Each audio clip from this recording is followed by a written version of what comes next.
ada moderator dari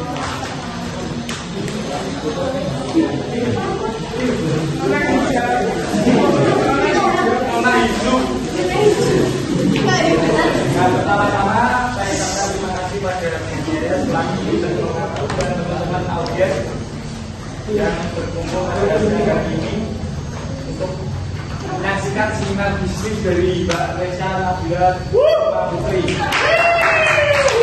Untuk mempersingkat waktu dan tempat, saya persilakan kepada Mbak Reza.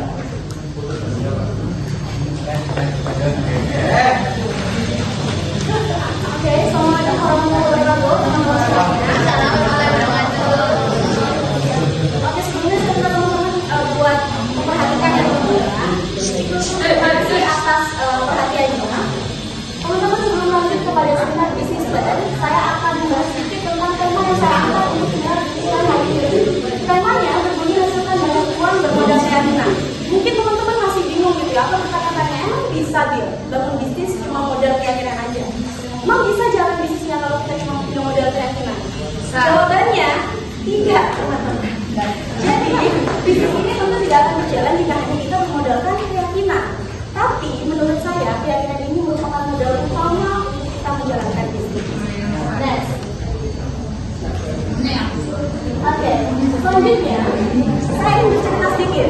Bisnis ini adalah bisnis yang saya jalankan sebelum saya mengambil mata kuliah kewirausahaan maupun bisnis plan. Sampai saat ini saya berada dan menjalan kaki di forum seminar bisnis plan.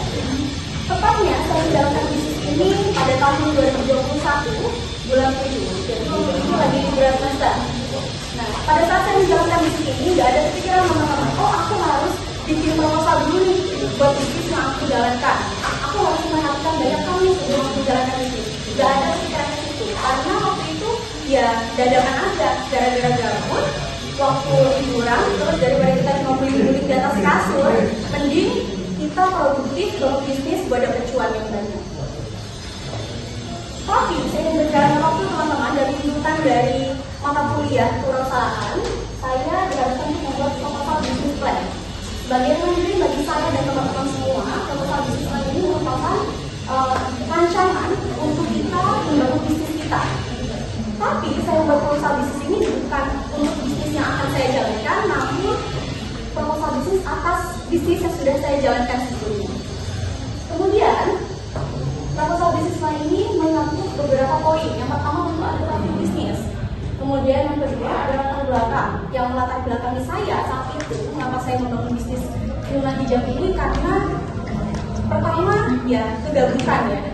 Waktu itu lagi liburan. Kemudian yang kedua, banyak teman-teman saya yang tanya, Bil, kamu pakai kerudung apa sih, Bil? Bil, kamu kok bisa kerudungnya rapi, pakai kerudung apa? Kasih tahu aku dong.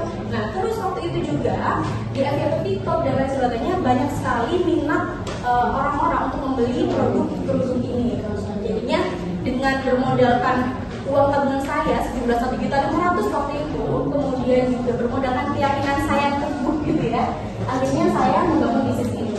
Kemudian ada juga visi dan misi. Kemudian yang ketiga ada analisis SWOT yang berkaitan dengan strength, weakness, opportunity, dan risk of your product and your business. Kemudian ada strategi dan target pasar.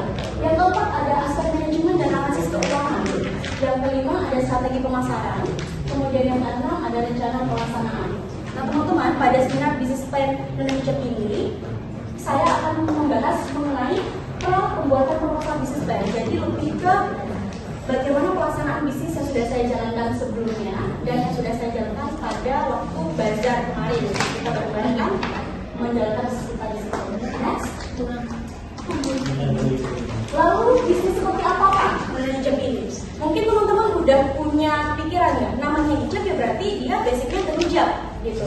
Tapi teman-teman, menurut hijab ini merupakan bisnis yang bergerak dan memulai karirnya dalam bidang fashion muslim khususnya hijab. Kenapa saya katakan memulai karirnya dalam bidang fashion muslim khususnya hijab? Karena nantinya saya berharap menurut hijab ini tidak hanya memberikan produk hijab saja, menawarkan produk hijab saja kepada konsumennya, tapi juga menawarkan produk-produk lainnya yang masuk ke dalam fashion muslim seperti gamis dan lain sebagainya.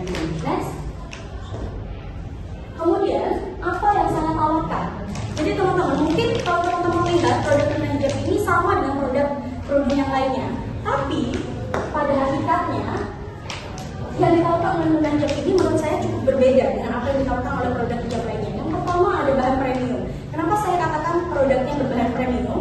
Karena teman-teman, produk hijab ini yang biasanya kalau polycotton gitu ya, itu kan biasanya dia jahitnya tuh gak jahit tepi ya, mohon maaf. Jadi dia jahitnya tuh cuma rincian aja, jadi kurang rapi. Tapi pada produk hijab ini produknya sudah dijahit dengan jahit tepi, jadinya dia lebih bagus gitu, lebih kokoh dan lebih rapi lagi. Kemudian titel premium, di sini juga saya sematkan pada mereknya yang saya cantumkan melalui plat logo besi di sini teman-teman. Kemudian ada desain yang menarik. Bisa teman-teman lihat di sini ya bahwa desainnya memang cukup menarik menurut saya sendiri dengan harga yang cukup murah juga. Karena di sini udah ada logonya, terus ada platnya juga, packagingnya juga udah reusable ya teman-teman. Mungkin kalau nanti udah punya jilbab ini terus bingung mau naruhnya di mana, bisa dimasukin lagi ke tempatnya karena dia ada kliknya di sini. Kemudian harganya terjangkau. Teman-teman mungkin kalau melihat produk ini di e-commerce lainnya atau bisnis lainnya menawarkan produk yang sama, harganya nggak ada di kisaran 24.000 teman-teman. Produk ini saya jual dengan harga 24.000 saja. Sedangkan setelah saya survei, produk yang harga 24.000 ini biasanya dia logonya itu dari kain saja, karena dia kain murah ya. Kalau kain itu kan per roll, jadi satu roll itu isinya banyak. Sedangkan ini dihitungnya per pieces, seperti itu. Next. Oke, masuk kepada tahap pelaksanaan bisnis plan. Nah, pada tahap pelaksanaan bisnis plan yang khususnya ini dilaksanakan pada saat bazar kemarin, saya memiliki tahapan-tahapan sebelum akhirnya saya menjualkan produk manajer ini kepada konsumen saya, kepada investor itu. Yang pertama, saya membuat desain dan membuat pamflet pada sosial media. Tujuannya apa? Yaitu untuk menarik konsumen untuk membeli produk hijab yang saya tawarkan ini. Kemudian yang kedua, menyiapkan bahan baku dan perlengkapan produksi. Tentu ya teman-teman ya, namanya kita mau bikin produk, kita harus menyiapkan bahan-bahan terlebih dahulu. Dan serta-merta produk itu jadi, gitu ya. Kemudian proses pembuatan produknya, karena tadi udah ada bahan-bahannya, lanjut ke proses pembuatan produk. Lalu berlanjut lagi ke pemasaran produk itu lagi ke konsumen. Kemudian setelah pemasaran dilakukan, masuklah pada tahap pencatatan penjualan produk dan keuangan. Dan tahap terakhir, yakni evaluasi dan perbaikan serta tahap produksi guna stok produk di masa selanjutnya, seperti itu. Next.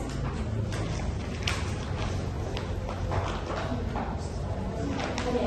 Nah, dari desain bisnis zona hijab ini mencakup beberapa hal. Yang pertama, visi dan misi, teman-teman. Kemudian ada juga tujuan bisnis. Kemudian sasaran bisnis dan roadmap dari bisnis zona hijab ini. Visi zona hijab yaitu menjadi sebuah bisnis yang produktif, kreatif, inovatif, serta inspiratif dalam bidang fashion hijab muslim, serta mampu menjadi bisnis terkemuka hingga acuan fashion hijab muslim dunia. Itu visinya. Untuk misinya, untuk mencapai visi tadi, misi yang dilakukan oleh Nona Hijab, yakni yang pertama menghasilkan produk hijab yang berkualitas tinggi, nyaman dipakai, serta sesuai dengan kebutuhan dengan harga yang terjangkau. Kemudian menjaga kualitas dengan menggunakan bahan yang berkualitas pula. Kemudian berkolaborasi dengan tenaga kerja yang handal di dunia fashion untuk menghasilkan produk yang terbaik. Kemudian untuk tujuan bisnisnya, tujuan bisnis yang saya bangun ini yakni untuk menghasilkan produk hijab yang dapat dijangkau oleh semua kalangan, baik dari anak hingga dewasa serta dari kalangan ekonomi manapun karena harganya terjangkau teman-teman. Kemudian sasaran bisnisnya apa? Sasaran bisnisnya itu semua kalangan wanita hijabers ya. Hijabers. Kalau masih sebagai hijabers boleh dulu. Kemudian ada roadmap bisnis juga. Next. Nah, ini teman-teman merupakan roadmap bisnis zona hijab. Jadi saya menggunakan roadmap ini sebagai acuan saya nanti dalam menjalankan bisnis. Saya menggunakannya per 5 tahun ya teman-teman ya. Yang pertama, tahun 2021 awal saya mulai bisnis sampai tahun 2025 nanti ini merupakan tahap inisiasi. Nah, pada tahap inisiasi ini terdapat beberapa fokus yang akan saya lakukan. Yang pertama, konstruksi sosial untuk persiapan bisnis global. Kemudian yang kedua, perbaikan mutu bahan baku tentunya. Kemudian yang terakhir, perbaikan pemasaran bahan baku. Kemudian pada tahun 2026 sampai 2030 ini merupakan tahap pertumbuhan bisnis saya. Nah, kemudian pada tahap pertumbuhan ini saya memetakan lagi bahwasanya saya harus melakukan beberapa hal. Yang pertama, pemantapan mutu bahan baku yang berkelanjutan. Kemudian yang kedua ada perbaikan sumber daya lingkungan. Kemudian yang ketiga ada diferensiasi produk. Untuk tahun selanjutnya, 5 tahun selanjutnya, yaitu 2031, sampai 2035, ini merupakan tahap pemantapan teman-teman. Nah, pada tahap pemantapan ini, saya memiliki fokus yang berbeda lagi. Fokus saya, yang pertama, perluasan pemasaran produk. Jadi mungkin yang awalnya saat ini, saya hanya memasarkan produk ini secara langsung maupun melalui berbagai platform seperti e-commerce, Instagram, dan lainnya. Nah, mungkin nanti, pada saat tahun rentang waktu 2031 sampai 2035 ini mungkin ada platform baru nih teman-teman yang lagi hype saat itu gitu ya. Kalau dulu kan kita yang hype apa TikTok gitu ya, jadi orang memasarkan produknya melalui TikTok.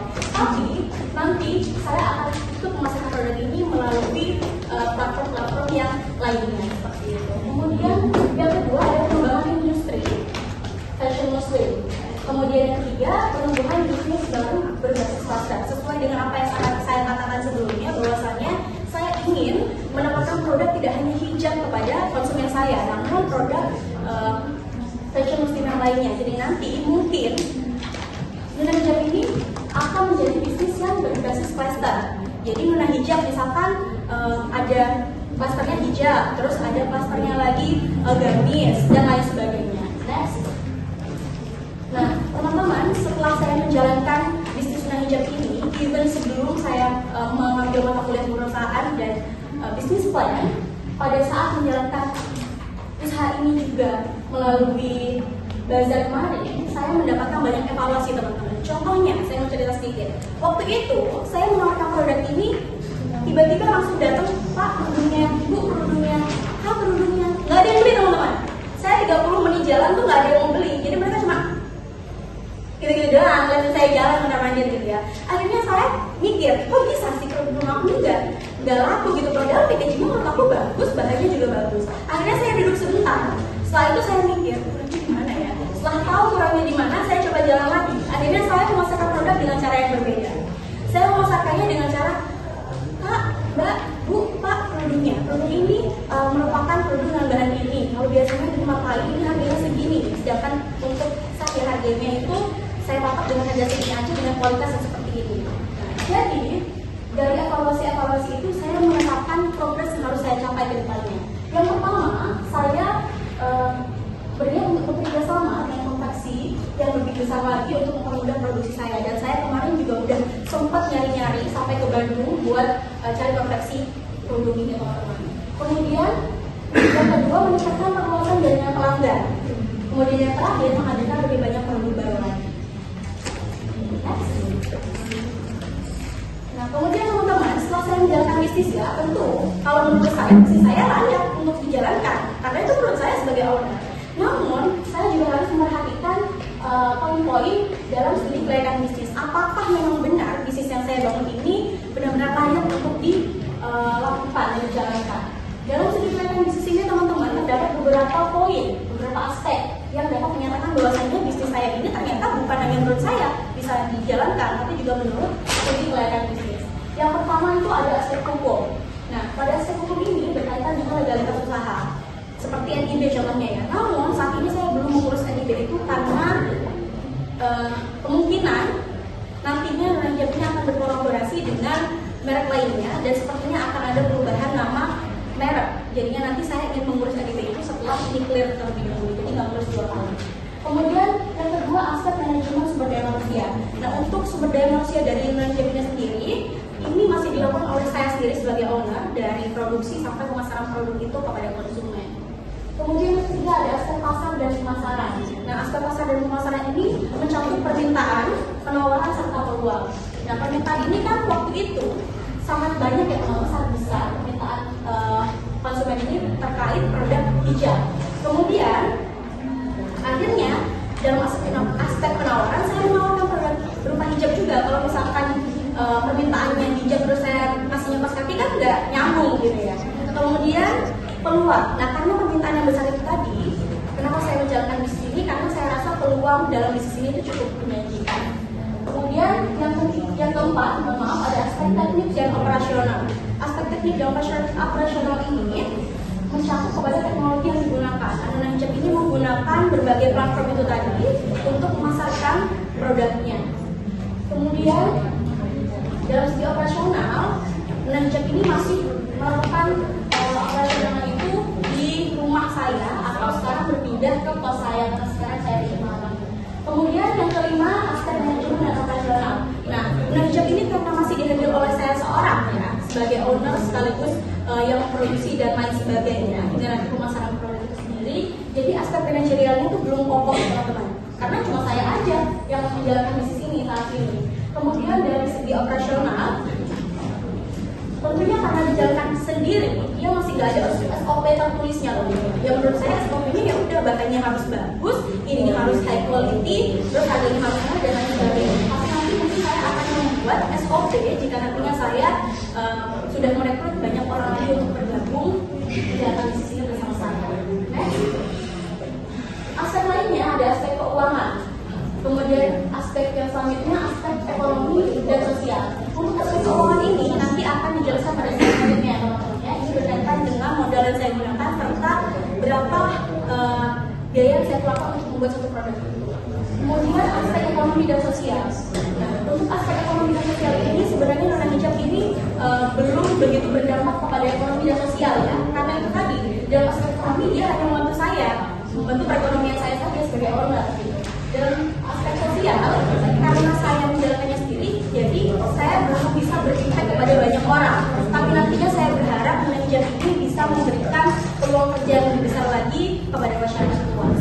Kemudian aspek resiko bisnis. Nah, resiko Nona Hijab ini sebenarnya banyak teman-teman. Ada resiko kenaikan bahan baku contohnya, terus ada juga tren ya, kemudian dan masih banyak dan lain sebagainya. Namun menurut saya aspek resiko yang paling berimpact kepada bisnis saya ini yaitu pergantian tren. Karena itu teman-teman, karena bisnis Nona Hijab ini bergerak pada ranah fashion muslim, itu fashion itu kan ada trennya ya. Sekarang lagi tren hijab segi 4 misalkan, jadi saya ngasih produk yang hijab segi 4 biar ada yang beli. Lalu misalkan kemarin sempat ada lagi pasmina kaos. Jadi harusnya saya sebagai pemilik bisnis menawarkan produk yang memang digemari saat itu seperti itu. Namun ini belum saya jalankan ya teman-teman. Kemudian aspek yang terakhir, aspek lingkungan bisnis dan analisa dampak lingkungan. Nah, pada aspek ini sebenarnya Nona Hijab tidak begitu memberikan dampak yang buruk kepada lingkungan karena tidak ada limbah kimia dan lain sebagainya. Next. Nah, ini teman-teman analisa model bisnis yang saya gunakan. Saya mau bisnis. Jadi totalnya dari semua saya menghabiskan total 2.400.250 rupiah. Gitu. Jadi sisanya itu memang di cover sama orang tua saya. Karena masanya cuma 1.500.000. Next. Kemudian ada biaya operasional per produk. Jadi per produk ini biaya operasionalnya itu dikenakan 21.300 dan saya menjual produk ini dengan biaya harga 24.000. Menurut saya itu sudah murah teman-teman ya, karena semua kegiatan masih dikerjakan oleh saya sendiri seperti itu. Next. Nah, ini peralatan yang dibutuhkan saat produksi teman-teman. So, ada kerudungannya, ada apa namanya?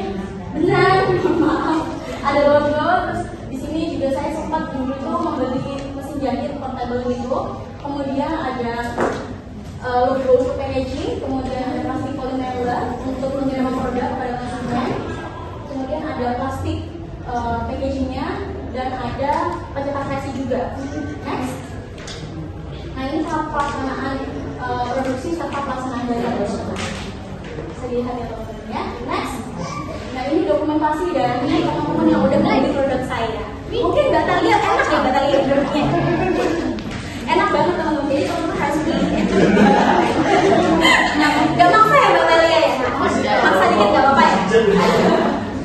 Ini bapaknya cowok sendiri ya teman-teman. Dia ingin berhijab waktu itu.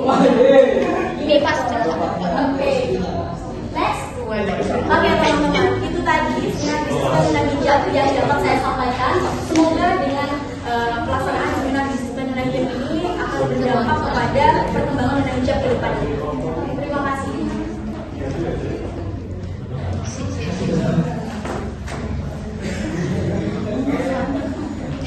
Terima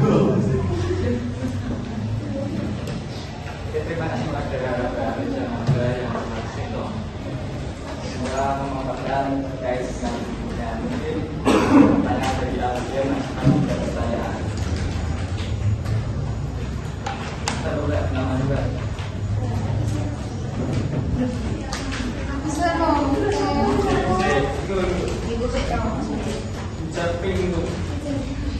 Di Jeping.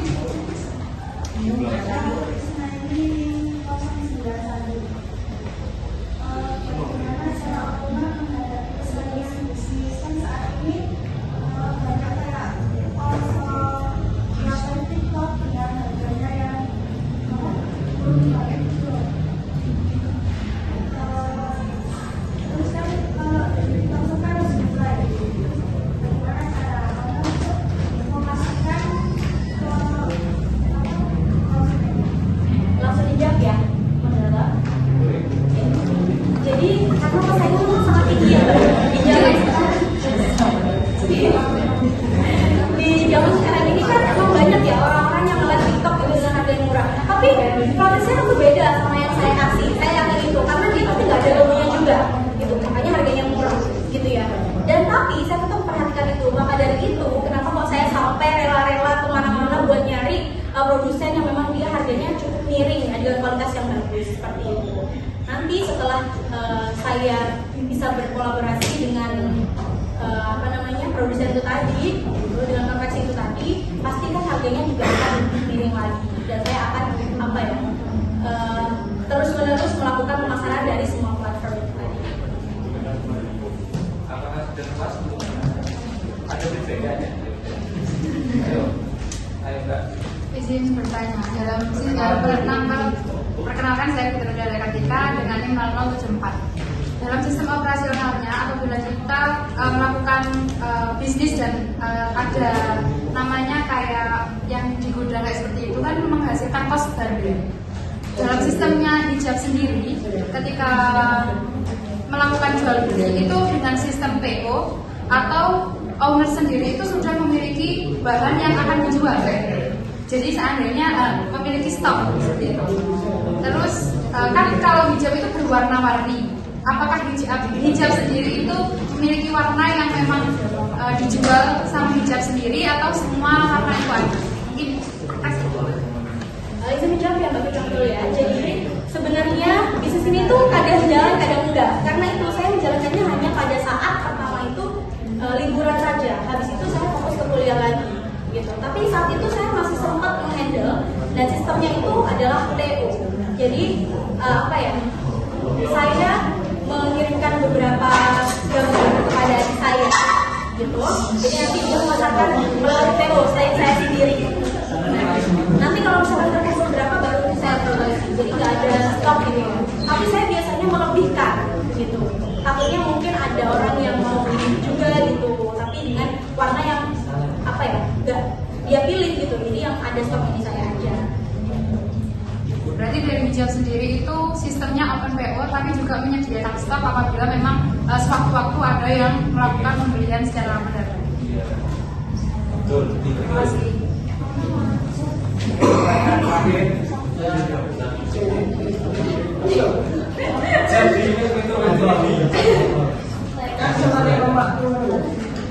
Nama Naila NIM 072. Kan tadi kan sistemnya PO ya. Terus nanti semisal yang PO itu banyak, tapi bahannya itu kan tadi bahannya yang poli, iya kan? Ya, misal itu kayak bahannya itu nggak ada, terus yang itu banyak, itu di cancel apa tetap kayak nungguin PO apa gimana? Pernah terjadi seperti itu ya. Jadi saya menyampaikan bahwasanya memang produk ini misalkan ada yang pesan 10 gitu ya, tapi yang tersedia ini cuma 8, dan itu kurang 2 tuh ya. Nah yang 2 ini saya sampaikan bahwasanya memang saat ini kita terbatas pada stok ini tadi. Jadinya kalau misalkan yang calon pembeli ini masih berkenan membeli produk hijab dengan hijab, jadi mohon bisa mengganti warna yang ingin dipesan tadi gitu. Kalau memang enggak ya udah gitu loh, karena emang kesalahan dari nggak ada kesalahan juga sih ya, emang karena terbatas ini aja gitu. Jadi mempertahankan bahannya yang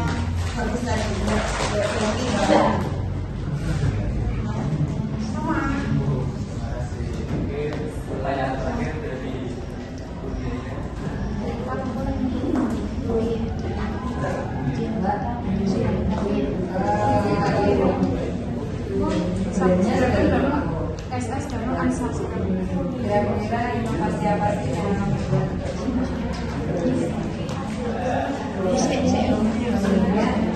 dari ini itu kan lagi marak custom printing, ya kan? Jadi kita diserang dengan silver printing yang itu modelnya itu silver. Kalau dulu itu kan agak slow, tapi sekarang dengan banyaknya model produsen printing, silver printing, itu saya amati dia sekali launching itu bisa sekian ribu, isinya ribu model warna itu bisa banyak banget. Nah kira-kira kamu ini kan polos ya? Iya. Karena masih polos. Terpikir nggak kan?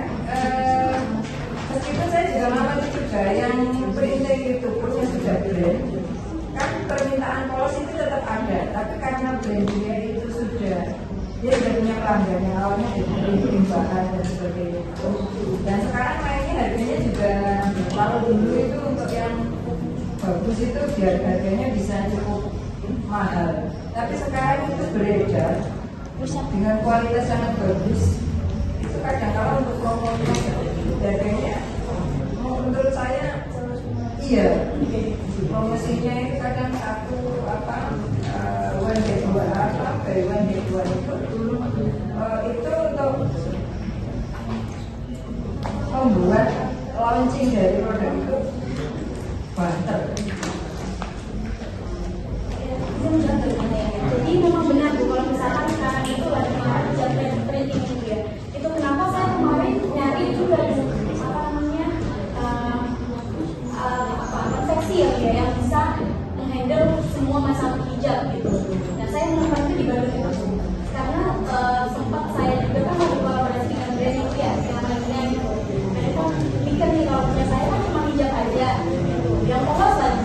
Nah dari ini maunya juga ada kayak muslim, kaos seperti yang lainnya gitu. Akhirnya saya juga mikir permintaan konsumen terkait hijab itu kan nggak mesti yang polos, karena saya juga teman-teman nanya itu ada nggak yang motif itu aja yang ini gitu. Akhirnya saya nyari itu Bu, dan dia konveksinya juga masih bisa menjual semua macam hijab dan konveksinya juga dalam iya kerjasama yang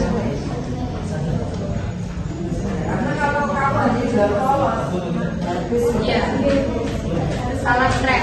Iya, karena tulisan saya memang dia dari teman saya para pebisnis di konveksi itu ngamati aja. Dan mereka satu memang modal pasti sudah berani modal, sudah status modal dan sebagainya. Terus dia sudah punya pelanggan segmented, dia sudah punya pelanggan yang tersegmentasi. Meskipun dia mungkin menyerang menengah ke atas, tapi sekarang dia juga membuat produk yang menyerang menengah ke bawah. Awalnya kan dia buat branding pertama itu yang segmen menengah ke atas, di sosialisasi itu juga mau dengan itu kan sudah. Akhirnya mereka masuk, terus dia mengeluarkan edisi yang bukan harga premium tapi kualitasnya itu, sehingga akhirnya paksa pasar ini dia kuasai. Itu yang tak pikir ya, kembali lagi ke modal besar yang mana, sementara modal kecil kalau ada makanya bisnis itu kan dari punya kerjasama dan sebagainya.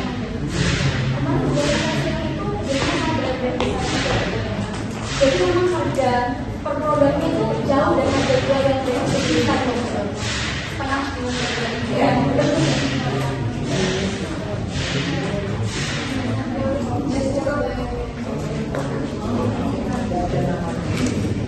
Terima kasih pada seluruh teman-teman sudah cukup saya ingatkan kondisi buah link yang saya kirim di grup. Saya sang moderator ingin pamit undur diri. Mohon maaf apabila ada salah kata atau perbuatan. Wassalamualaikum warahmatullahi wabarakatuh.